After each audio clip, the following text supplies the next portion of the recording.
Hoje nós adentramos um tema que poucos ousam encarar: posses verdadeiras. Você já se perguntou o que de fato você possui de mais valioso, no plano material, emocional, espiritual? E se, logo agora, o universo pedisse a devolução do que você acreditava que tinha para sempre? Estamos vivendo um tempo em que perder não é o fim, é o anúncio de algo maior que nos chama. E aquilo que permanece, mesmo em meio ao caos, é a posse que realmente importa. Neste vídeo, inspirado nos ensinamentos de Maíse Braga, vamos descobrir quais são essas posses profundas, não aquelas que se compram ou acumulam, mas aquelas que se conquistam em silêncio, no íntimo da alma. Assista até o fim. Se inscreva, deixe seu sentimento nos comentários. Vamos juntos, com coragem e ternura, navegar por esse mistério. Hoje eu vou falar um pouco sobre as posses verdadeiras, aquilo que realmente é nosso. E aquilo que nós pensamos que é nosso. Mas é temporário. Vai conquistamos o plano de carne, essas coisas materiais que nos abençoam, embora sejam extremamente necessárias para a alimentar. Jesus não deixou de viver o momento em que lhe foi perguntado: a quem devemos obediência? A Deus ou a César? E era, claro, quem dominava o mundo. E a Roma, da época de Jesus, dominava o mundo inteiro através da escravidão. E Jesus veio para subir para os escravos, para os solitários, como na verdade é até hoje. E ele então pediu que alguém lhe mostrasse uma mulher da época. E alguém lhe mostrou a mulher onde havia o rosto de César, imperador de Roma, esculpido. E Jesus, com toda a tranquilidade, disse: cai a César que é de César, e a Deus que é de Deus. Já foi impacto, porque as pessoas imaginavam que Jesus vinha como um grande revolucionário, como alguém que ia dizer: não obedeçam mais as regras que existiam na terra, não obedeçam mais a César, que era um homem odiado. Mas Jesus, na verdade, ele sabia que por muito tempo seria necessário que houvesse obediência às regras do mundo para que as pessoas pudessem mudar as regras do mundo para o bem. Essas forças internas que são contrárias ao dinheiro que nós temos, e eu acho fantástico essa época de hoje, porque todo mundo tem pouco dinheiro, então todos nós vivemos aqui ou mais além a situação às vezes aflige para as nossas dificuldades. Como eram os antigos mais.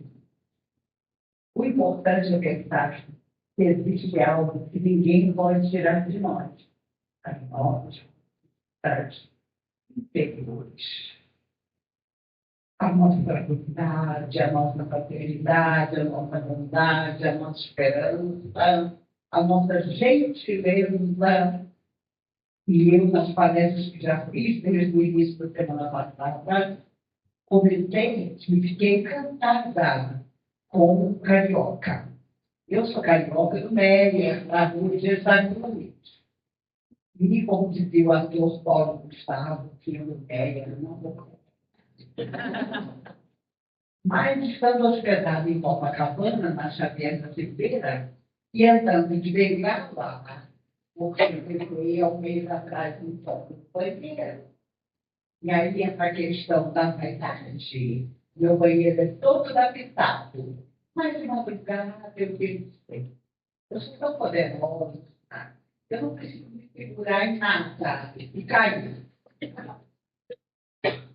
Caí como uma folha de árvore, foi a minha sorte. Quem tem diabetes sabe que às vezes você tem neuropatia nas pernas. Você simplesmente esquece que as suas pernas existem. E eu não as senti. Caí tranquila. Aí passei a madrugada toda tentando chegar no meu quarto, me arrastando. E aí fiquei para emergência, e a pessoa perguntou, você é uma Eu falei, não. Ah, então nós vamos mandar alguém para levantar que mora no chão. Aparece a minha irmã caçula, Patrícia. Eu falei, Patrícia, que bom que você veio, que você tem a minha chave de casa. Porque tem aí um enfermeiro que vão mandar para me tirar do chão. E ela está toda risada e disse, o enfermeiro sou eu. Aí você não cai na realidade.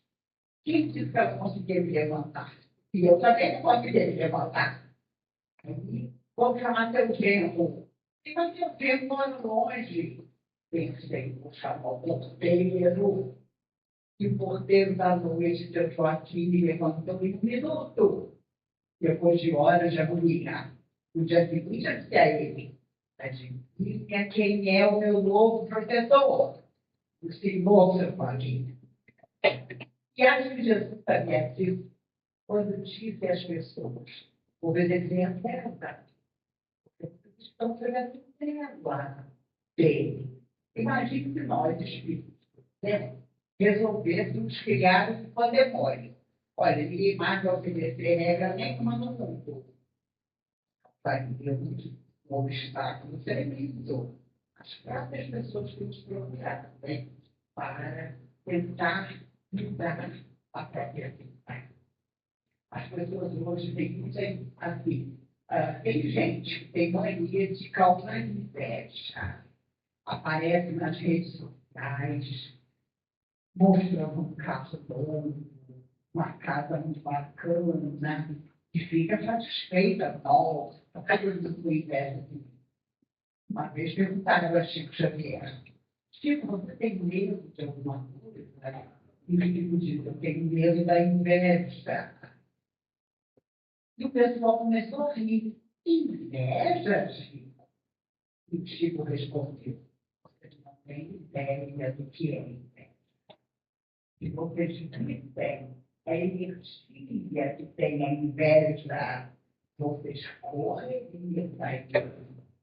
E hoje nós vivemos uma época que as pessoas querem ser invejadas.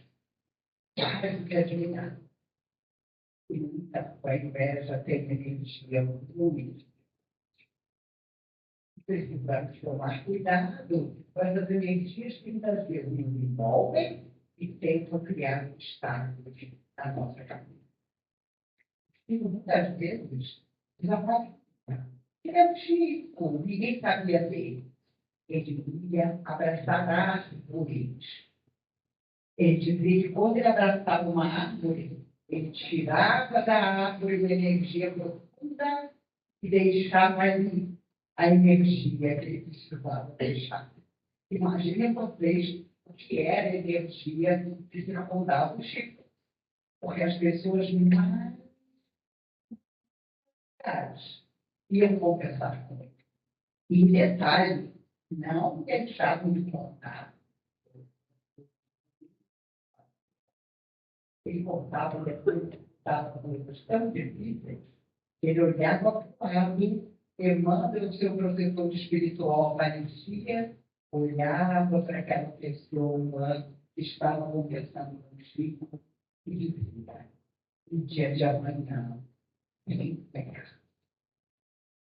Porque para todos nós o dia de amanhã vai chegar. E às vezes nós vivemos como se não soubéssemos. Que a vida tem de programar. Às vezes que nós podemos ser caridosos, bondosos, e que podemos levantar alguém e não mesmo. Quando eu vou ao médico, não sei se acontece com vocês. Eu morro de inveja dos meus avós e dos meus bisavós. Porque eles morreram sem nem saber o que eles tinham. Porque as máquinas não mostraram. Não existiam máquinas que viravam pessoa avesso. E hoje existe. Você passa por uma máquina daquela, você tem como ficar mais. Nem o médico consegue te enganar quando você é um resultado dos caminhos. Você se engana porque que tem. que vale a pena amar tanto, mas não era entendido pelas pessoas. Eu tinha sido uma mulher de muito bom. Jesus sabia muito bem as coisas que ela tinha enfrentado e os sonhos que ela tinha de ter filho. E Jesus sabia que ela nunca teria. Então, um dia de grande tristeza para Madalena, Jesus conversa com ela e lhe diz: Maria, ame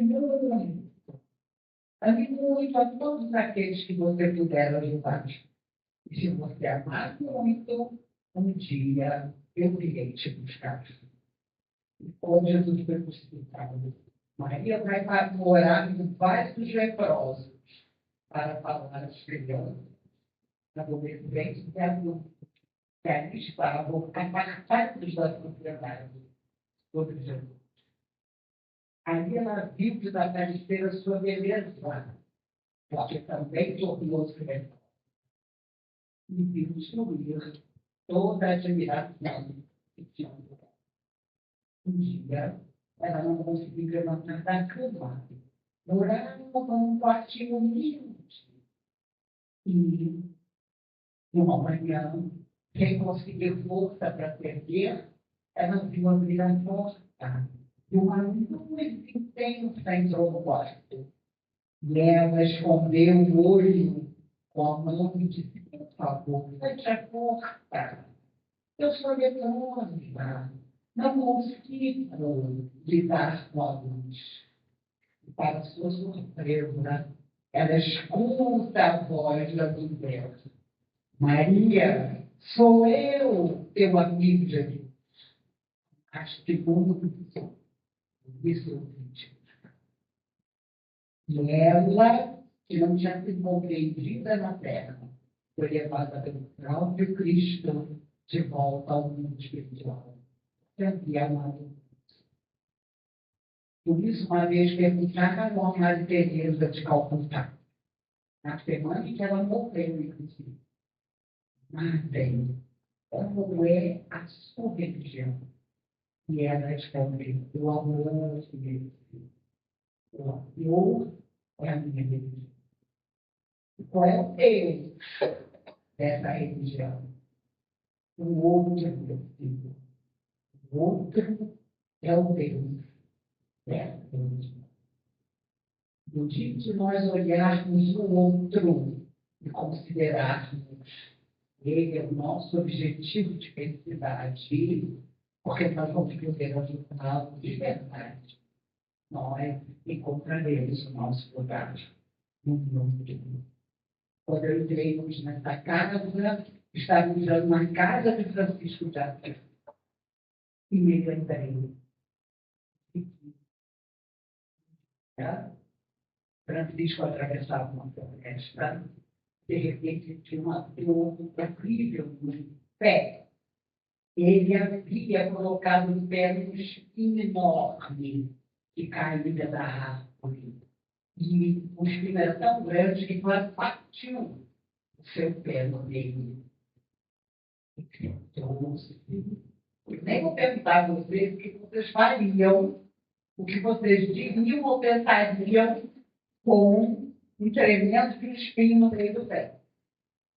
Francisco, com toda tranquilidade, sentou-se numa pedra, tirou o espinho enorme, com todo cuidado, colocou o espinho cheio do próprio sangue na mão, olhou para ele e disse: perdoa, espinho, porque se eu não tivesse pisado em você, você não teria me machucado. Assim, Francisco já disse: quantas vezes nós pisamos inadvertidamente ou até de propósito no coração? Quando esse alguém nos magoou, nós somos as vítimas. Nós somos os inofendidos. Aí, quando começou o problema comigo. Por isso estamos de novo no ponto de carne. Estamos do passado em forma presente. Estamos ainda hoje lutando com aquilo que temos aos outros, e vidas que já se foram, que agora retornam de novo para nós. Mas se a vida nos encontra no trabalho, as coisas ficam um pouco menos problemáticas. Houve um momento em que foram procuradas os filhos, dizendo filho, sabe aquele gato que vive no seu jardim? O gato termina muito para ele comer. E ele está lá gritando no seu jardim, morrendo. O gato tinha sido envenenado nele. E o gato era insuportável. Ele corria atrás dos cachorros, sem erro nenhum. Ele comia de passarinho desavisado, voltado de mim. Então, alguém deu veneno do gato. O Chico chegou até o gato desesperado. O outro gato disse: vamos morrer. Eu vou pedir aos espíritos amigos para que você não morra agora. Mas nós vamos fazer um acordo. Você não vai mais ter o tempo da rua. Você não vai mais correr atrás de cachorros, atrás de passarinhos, embora essa seja a sua natureza. Você promete, você gato que está no ocupado, desesperado. Chico não teve dúvida, virou o gato de cabeça para baixo, passou a mão na barriga do gato. O gato colocou para fora todo o veneno que havia e viveu mais de 17 anos. Tornou-se a sombra do Chico. Nunca mais criou qualquer dificuldade, porque até o gato percebeu que o ator precisava. Quando nós saímos do mundo espiritual, nós encontramos um pai e uma mãe que nos recebem. Nós fazemos um certo planejamento do que nós temos que realizar em nossa vida. E está cada vez mais difícil voltar, porque os homens da terra não querem mais ter filhos. Uma vez perguntaram ao Chico, quantos filhos você acha que a pessoa deve ter? E o Chico, olha, eu não tenho uma família, então não sou a pessoa mais indicada para falar.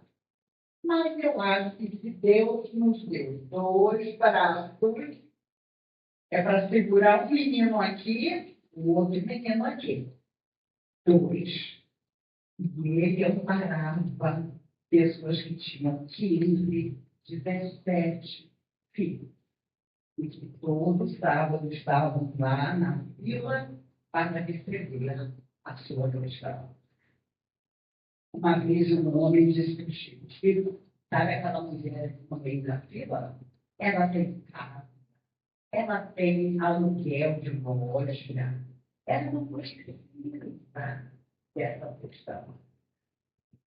E o Chico, com a maior tranquilidade, disse a esse moço, é verdade, ela está treinando para a prova do engano. E com certeza, ela não estava de nada, mas estava ali, tirando a cesta básica de alguém que precisava, e uma próxima vida, ela estaria naquela fila. E nós que nos enamoramos e sabemos, nós vivemos a terra, um grande que é um carro. E o conflito é apenas instrumento temporário. E há tanta gente tão pegada, querendo viver com 20 anos. E a medicina diz que a próxima geração viverá, com certeza, mais de 100 anos. Mas é preciso permitir viver tanto para aqui, se não houver ideal e real carinho pelo nosso presente. De nada, Já a perspectiva da filha do Parkinson, do Alzheimer, dizem que já existe a cura do diabetes. Os laboratórios impedem que apareça publicamente a cura, que é muito remédio que vocês já têm. Mas mais de quem consegue realizar isso aí. No dia de amanhã, nós fiquemos perto, pagar muito caro. Toda a inteligência, toda a sabedoria, por tudo aquilo que ligou ao ser humano. E que nós devemos aceitar, não secreta. E aquilo que generosamente nós doamos à vida, então, ela retorna para nós da melhor maneira. Quando eu entro no YouTube, eu nunca tive celular nem computador. Eu sou de tanta pessoa que hoje não pode chamar um táxi, porque vai ficar no meio da rua. Mas ainda existe o braço para poder chamar um amarelinho. Eles param na mesma hora. E quando você vai a uma loja e diz, quando a pessoa tem celular, e diz, nunca tive, a pessoa já olha meu Deus, coitada dessa mulher, a família quer ter tirado o celular dela. Eu digo, não, minha filha, sou muito feliz sem celular. E computador? Computador a senhora tem, também não tem. Eu tenho um amigo que vai à minha casa, abre o computador. Eu faço palestra do Japão, do Canadá, para a Groenlândia, para qualquer lugar. Depois ele pega o computador direto para casa. Não existe vida melhor do que essa. Porque eu comecei a falar com 16 anos, quando você fazia palestra e não queria saber se a pessoa gostava ou não. Você dava sua mensagem e pronto. Hoje em dia, meu Deus, eu não acredito que vai nada. Se Deus quiser, nós vamos conseguir superar. Eu estou no lobby do hotel, eu fico sempre uma hora antes esperando a pessoa que vai me buscar para a palestra. O rosto das pessoas com celular é uma coisa absurda. A pessoa tem uma cara de que já é um pouco. Ela não está ali. Na viagem de vinda para cá, se o avião tivesse caído, eu seria a única pessoa que ia dizer assim, meu filho, você morreu, sai do porque todo mundo não tinha certeza, talvez o piloto que não estivesse usado. E eu estava lendo, as pessoas já olham para você assim, se você tivesse uma doença contagiosa, meu Deus, eu quero ler. Me juro, teria sido um explicado coletivo interessante. Porque ninguém ia dar conta de que tinha morrido num acidente de avião. Uma vez eu estava viajando e nem me lembro mais para onde, e aí o casal, depois eu fiquei sabendo, nós pegamos uma tormenta temporal mesmo.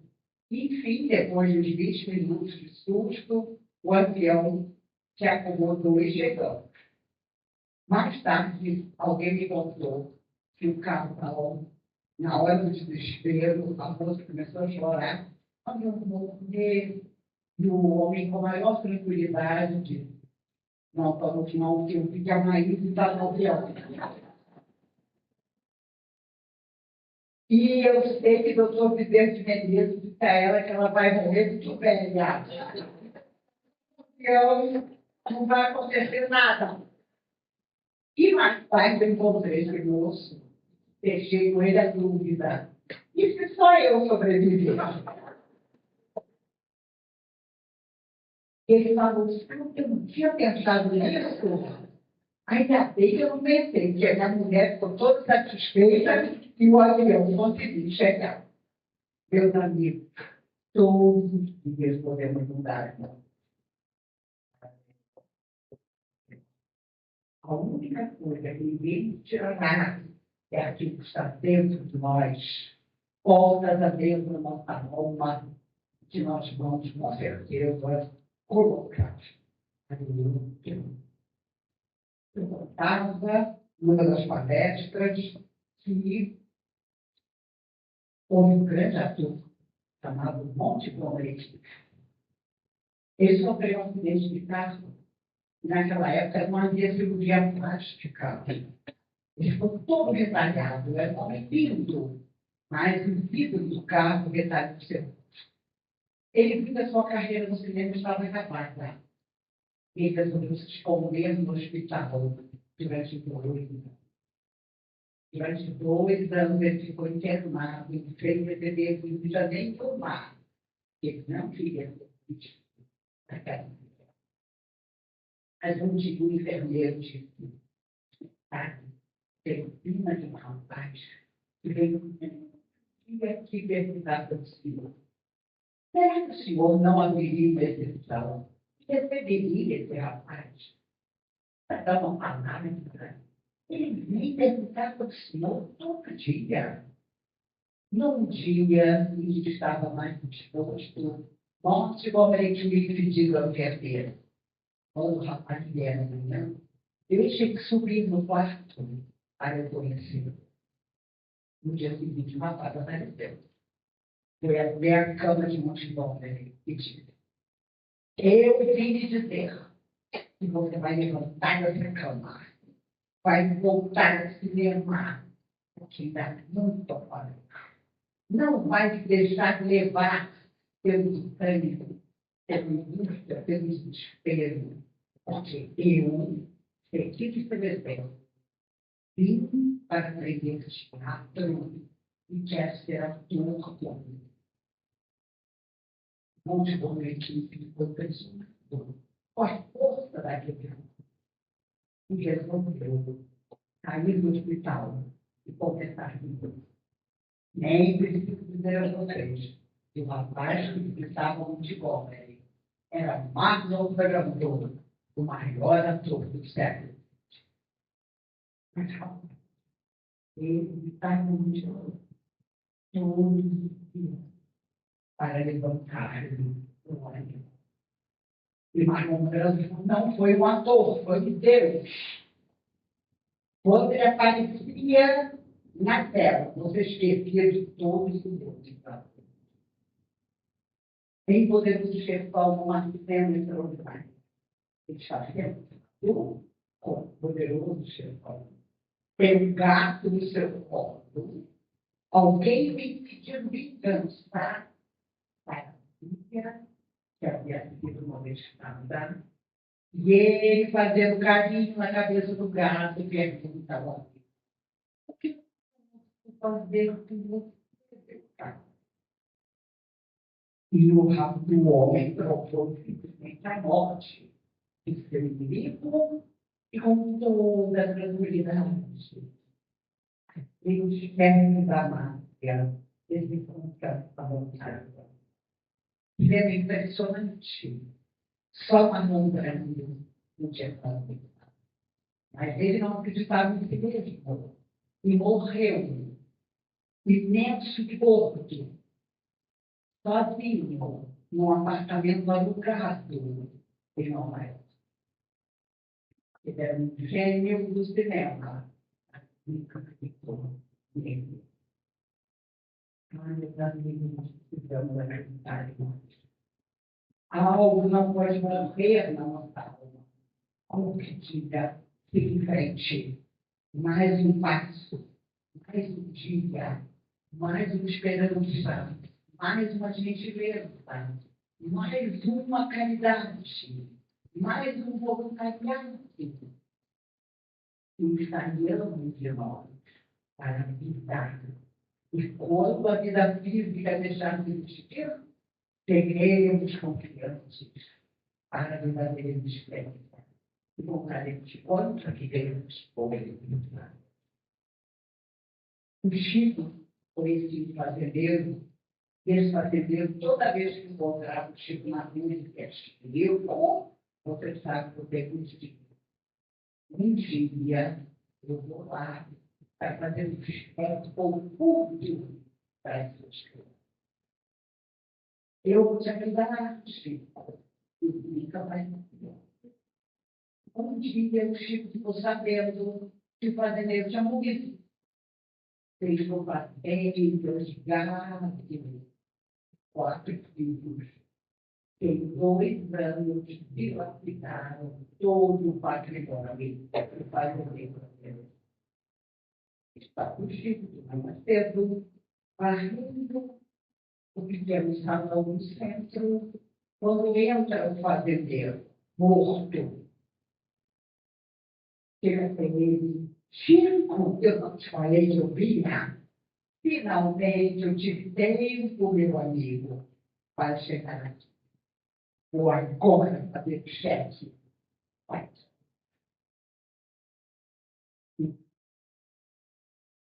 O homem pegou um talão de cheque que só existia na cabeça dele e quando ia assinar, Emmanuel aparece e diz ao Chico, adivinha quem vai contar para ele que ele morreu? Ali estava a tarefa daquela manhã. O Chico teve que explicar para a fazendeira que nada era mais dele.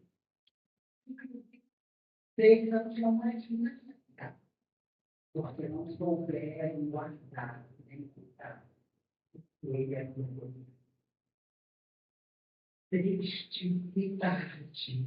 Não permita que a morte venha de outra pessoa através de e te ajude triste e tarde. Na hora do nosso desencarne, vai ser um monte de arrependimento. Para que não precise ocorrer, vamos fazer todo o tempo. Todo. Ai, eu já não consigo. Ai, semana que vem eu também não vou. Ai, eu vou botar meu nome de voluntário lá no centro, mas nem vou aparecer. Promessa é dívida. Dívida antigo do sol. Promessa é dívida. Não vamos prometer aquilo que nós não podemos cumprir. Ninguém. Nem amor, nem ternura. Não prometamos. O amor pode me acabar. Eu me lembro de uma vez de uma amiga muito desesperada de sentimento, foi a menos mesmo da vida. Eu fiz o Conselheiro de Menezes dizer a ela, minha filha, existem 2 ilusões. Uma, só se ama uma vez, não é verdade. Se ama mais. Outra, o amor nunca acaba. O amor acaba. Dentro da garota que pensou mais nada contigo. Com a sabedoria do doutor Roberto Mendes pós-liberativo. E não ser uma forma. Preciso mandar muito para que nós nunca nos esqueçamos de que o outro conta com a nossa solidariedade. Se não pudermos amar, vamos sempre cuidar do nosso próximo. Vamos fazer tudo que está ao nosso alcance para termos cada vez melhores. Porque um dia, na verdadeira existência, teremos um merecimento que temos construído. A vida na Terra é estabelecida e passa tão tempo. Porque 100 anos na Terra, onde nós somos na eternidade, onde vivemos pela Terra, onde viver o nosso resultado da melhor maneira possível. E percebemos que as pessoas foram fugindo da tarefa quando nos colocaram. Eu posso ajudar. Eu posso, porque eu confio em Deus e em Deus. É aquilo que eu sempre fiz nas palestras, falar de administração. Primeiro sejamos bons, depois nós vamos ver. Aí nós dizemos, eu quero ser feliz. Aí eu quero ganhar sozinha na Mega Sena. Depois eu vejo o que eu faço. Mas a vida passa pelo presente. E nós deixamos para trás tudo extraordinário que nós podemos. Eu agradeço demais o carinho com que você viu. Agradeço, porque ainda faltam 3 palestras para completar os 14 que eu vim fazer em 18 dias. E as pessoas me perguntam, ano que vem você volta? Mas dessa vez, 18 dias só, não é nada. Estarei mais tempo com vocês. A minha avó, e o tio Leme, que está aqui na plateia, não me deixa de sozinha. Morou a vida inteira em Água Santa. Eu nasci na Rua Dias da Cruz. E esse ano tive a felicidade de fazer palestra até no Riachuelo, onde a minha outra avó morreu a vida toda. E eu já brinquei comigo mesma. Será, Laís, que você vai me casar? E você está fazendo tudo no Rio de Janeiro da sua infância. Mas com certeza não, que a tarefa não está terminada. E quando a nossa tarefa não está terminada, pode acontecer de tudo. Mas nós permanecemos. Nossa puta não morre. Meu Deus, o plano não desiste. Não desistamos. Porque a vida um dia nos perguntará o que fizemos de todo aquele que nos procurou, que buscou a nossa vida, muitas vezes em silêncio. Porque temos olhos de enxergar o nosso semelhante. E na primeira palestra que eu fiz, eu trouxe uma frase maravilhosa de Maria Ana, que eu deixo com você. Ele afirmava: não faça da sua vida um rascunho. Você pode não ter tempo de passar limpo. Não façamos a nossa vida. Vamos direto à realidade. Ainda que ela seja difícil, vamos ser fraternos. Emmanuel dizia a Chica: acima de tudo, é preciso ser digno, reto, nobre.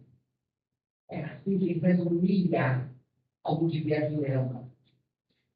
Tenho certeza que com a história que essa casa tem, e pelos passos de Francisco de Assis, nós, com certeza, pensando em Jesus todo o tempo, quando nos encontrarmos de novo, tanto eu como você estaremos na vida melhor do que nós estamos hoje. Então, chegamos ao fim dessa travessia interior. O que ficou como posse verdadeira em você? A crise não foi para tomar de nós, mas para que percebêssemos o que nunca nos foi tirado. Possuir, neste plano, não é acumular, é ser. Ser luz, ser paz, ser instrumento que permanece quando tudo muda. Que essa mensagem te desperte para tomar posse daquilo que permanece, seu espírito, sua fé, seu amor. Compartilhe essa mensagem com alguém que busca reencontrar aquilo que realmente possui. Deixe nos comentários o que ficou no seu coração. Inscreva-se e siga com a gente nessa jornada de luz.